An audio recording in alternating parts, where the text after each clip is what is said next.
যাদের বাচ্চারা একদমই ডিম দুধ খেতে পছন্দ করে না, তারা এই সহজ রেসিপিটা বানিয়ে দিতে পারেন।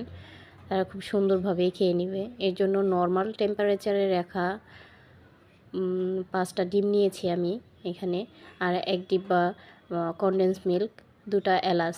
এখানে আর কোনো চিনির প্রয়োজন হবে না, যেহেতু কনডেন্স মিল্ক যথেষ্ট মিষ্টি থাকে। আর কনডেন্স মিল্কের ডিব্বাতেই আমি 1 ডিব্বা পানি দিয়ে দিয়েছি, তারপর ভালো করে ফিটিয়ে নিয়েছি।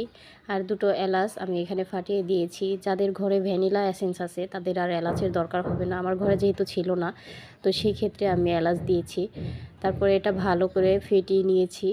ফেটানো হয়ে গেলে যে পাত্রে আমি এটা ভাপ দিব সেখানে একটু ক্যারামেল করে নিচ্ছি।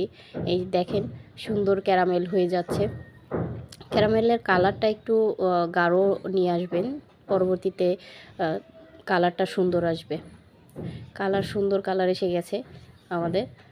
তারপর এটা পাত্রটা আমি একটু ঠান্ডা করে নিয়েছি। তারপর ফিটিয়ে রাখা ডিম দুধটা আমি একটা ছাঁকনি দিয়ে ছেঁকে নিয়েছি, যাতে এর ভিতরে কোনো ধরনের কোনো লাম্পস না থাকে। দেখেন, এরপর আমি 2 চামচ ঘি দিয়ে দিব, যেন এটার মধ্যে একটু সুন্দর ঘ্রাণ আসে আর খেতে আরও বেশি মজা হয়।